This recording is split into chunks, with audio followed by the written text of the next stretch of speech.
Bien, saludo con gusto esta tarde a Alberto Schneider Hernández, analista y consultor en temas de seguridad y geopolítica, y nos acompaña también Eduardo Higuera, analista político. Les agradezco, por supuesto, que estén con nosotros. Y bueno, me arranco contigo, Alberto, desde tu perspectiva, pues digamos, mal de la política, de la práctica política, de la práctica de la función pública de los tres niveles de gobierno, porque ningún nivel de gobierno se salva. El nepotismo, Alberto, los esfuerzos para erradicarlo, pues parecería que se están quedando cortos. Desde tu perspectiva, ¿cómo lo observas? Adelante, Alberto. Yo creo que, ¿qué tal? Bueno, primero que nada, pues buenas tardes, Gabriel, gracias por la invitación. Buenas tardes a la audiencia. Y voy al tema. Yo creo que hay dos ámbitos principales. Uno es, digamos, la parte jurídica legal y otra es, digamos, como la parte que se puede llamar más personal, más de una cuestión ética y de responsabilidad frente a la sociedad. Entonces, desde el punto de vista jurídico, digamos, ya había normas, ahora viene la reforma, como bien comentabas, que de lo que se trata es de identificar y sancionar aquellas prácticas de nepotismo, que, tengámoslo claro, es el contratar a familiares bajo tu propia responsabilidad o darle contratos a empresas de familiares, creo que hasta cuarto grado. Y lo otro es, digamos, esta parte como más de responsabilidad pública frente a un discurso efectivamente que tiene Morena y que ha enarbolado Morena el movimiento para evitar, digamos, excesos y prácticas, digamos, que si bien no son ilegales estrictamente, pues sí hablan poco sobre los principios que supuestamente los de Morena, los morenistas deben de seguir. Digamos, yo creo que es importante tener claro estos dos ámbitos, ¿no? Muy bien. Sí. Muy bien. Sobre esto, Eduardo, me parece que Alberto lo deja bien claro, ¿no? El aspecto, digamos, legal, lo que tiene que ver con los posibles conflictos de interés que se pudieran dar, el aspecto de contratación, que eso me parece que hay que siempre estar muy pendientes y transparentes en este sentido, y la parte moral, ética, de responsabilidad que tiene que ver, me parece que, y no sé si coincidirás, pero en el discurso parecería que le está doliendo mucho a Morena esta parte moral, ética. Parecería que están urgidos de tratar de restituir o blindar el discurso del movimiento frente a estos escándalos de nepotismo, de amiguismo, de lujos, de ostentación. Pero desde tu perspectiva, ¿cómo lo observas? Mucho gusto estar contigo de nuevo. Alberto, mucho gusto. Y a nuestra audiencia, igualmente, gracias por estar con nosotros. Yo coincido totalmente con Alberto en que hay que entender que tiene como dos elementos o dos ejes principales. Y sin embargo, ya a partir de ese punto, tenemos que revisar el contexto. Es cierto que hay también un aspecto político, que es el que tú estás mencionando, que es, bueno, el discurso, la necesidad de hacer este blindaje. Pero bueno, es algo histórico en muchos sentidos, ¿no? Todos los que son corruptos, todos los que son nepotistas, pues lo niegan hasta que se los comprueban de manera irrefutable y terminan en la cárcel de una manera u otra. Sea en el tiempo de Don Porfirio, sea en el tiempo de Lázaro Cárdenas, sea con Salinas de Gortari, sea con Fox, sea con López Obrador, ¿no? Eso por una parte. Por la otra, esta visión ampliada hacia el contexto tiene que ver con el cumplimiento del Estado de Derecho que se tiene en un momento específico político, ¿no? E histórico. Es cierto que se están haciendo unas muy interesantes reformas y unos muy interesantes planteamientos legales por parte de Morena y por parte de sus gobernadores, sus legisladores, la presidenta, el expresidente. Sin embargo, yo lo veo con escepticismo. Es una marca que se ha tenido desde 2018 el incumplimiento del Estado de Derecho y se ha estado desmontando de manera muy eficaz, muy veloz y muy profunda todo lo que se refiere al cumplimiento de ciertas responsabilidades de los gobernantes para que no sucedan hechos de corrupción, de nepotismo, de tráfico de influencias, de amiguismo, del famoso capitalismo de cuates, etcétera, etcétera. Yo no puedo Ujú. ver con confianza las iniciativas que se están presentando actualmente y los avances aparentes en la ley. Si tenemos un presidente y una presidenta, o tuvimos un presidente y tenemos ahora una presidenta que no cumplen la Constitución, que violan constantemente las leyes, que hacen uso político y faccioso del aparato de poder, del aparato de comunicación, del aparato legislativo.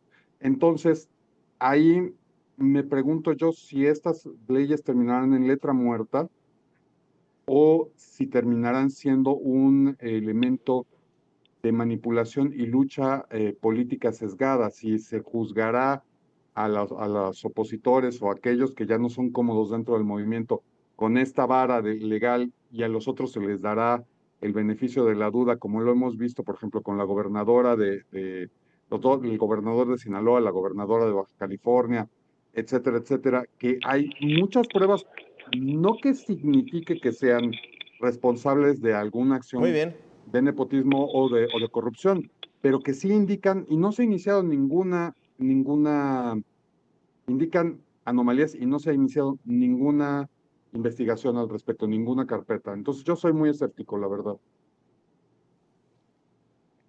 Muy bien. Ahora, detengámonos un momento en la parte de, digamos, el aspecto jurídico legal que bien lo estamos ya definiendo, sobre todo teniendo en cuenta que ya se puso sobre la mesa una reforma que, por cierto, no se aprobó para que entrara en vigor el 2030 y 2027, sino hasta el 2030. Y bueno, básicamente es prohibir el nepotismo y garantizar que no accedan a cargos públicos de elección popular quienes, más bien que los quienes tengan méritos, habilidades y capacidades, experiencias requeridas para ocuparlo. Y quienes no van a llegar al puesto, que su única valía es tener un vínculo familiar con quien ocupe la posición de mando en el puesto al que aspira. Eso, pues, me parecería que eso nadie lo quiere. Eso nadie, digamos, nadie estaría de acuerdo que así llegara la gente y que simplemente porque el presidente o la presidenta o el gobernador o la gobernadora lo designe y ya, sino que haya habilidades. Esto en la práctica pues suena bien, no debería de ser un problema, Alberto. Sí, por supuesto, no debería ser un problema. Ahora, hay que también tener muy claro, cualquier ley que implique regular la función pública, pues no la sanciona el Poder Ejecutivo ni el Poder Legislativo, la sanciona el Poder Judicial. Es decir, una cosa es, digamos, la ley o la propuesta de ley o de leyes y normas, probablemente haya diversas normas secundarias, etcétera, al respecto. Digamos, aquí lo importante va a ser o es el debate en torno a esa ley y que esa ley o esas normas en general sean aprobadas, sean las mejores posibles dentro de pues, la discusión política que se dé en el legislativo.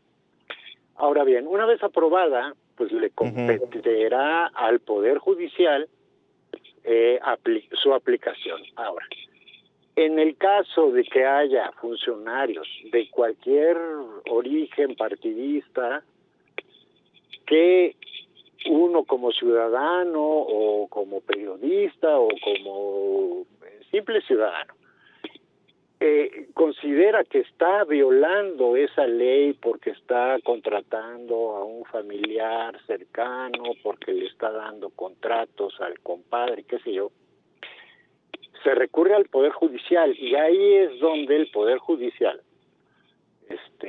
tendrá pues Sí. que echar mano de los recursos que se le están dando vía una iniciativa de ley que será aprobada, esperemos, en sus mejores términos.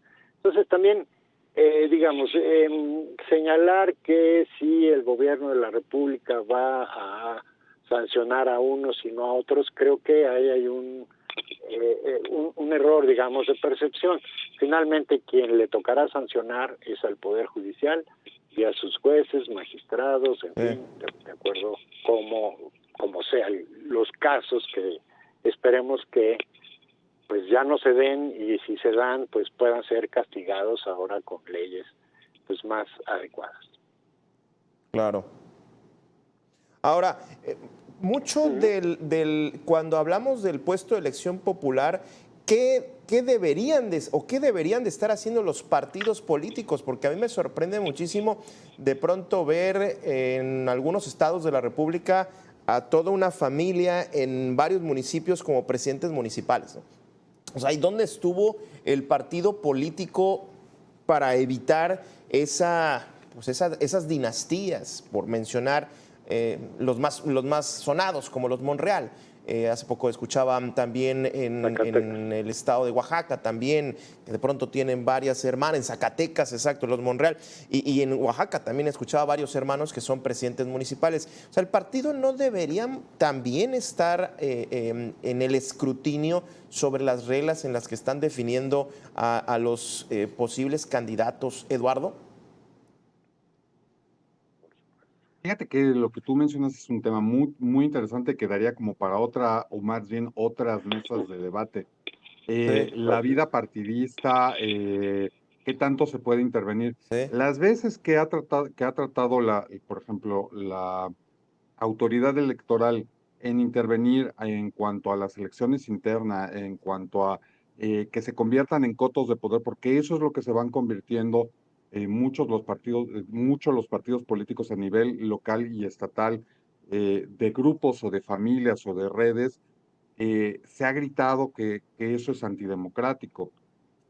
Creo que aquí tenemos que sumar la resistencia que tienen los partidos políticos a que sean observados, a que sean analizados, a que presenten pues cuentas claras a la ciudadanía, no solo en lo económico, no solo en las cuestiones de las campañas políticas, sino también en la selección de candidatos o en la ética que se tiene al elegir primero al hermano, luego al tío, luego al sobrino de el actual presidente municipal, el actual gobernador, el actual diputado local, ¿no? la Y a esposa. mí me llama mucho la atención que justo estés mencionando esto, porque ahora, y lo concateno con lo que estaba mencionando antes de Schneider, es muy interesante que ahora los jueces, magistrados y ministros son puestos de elección popular.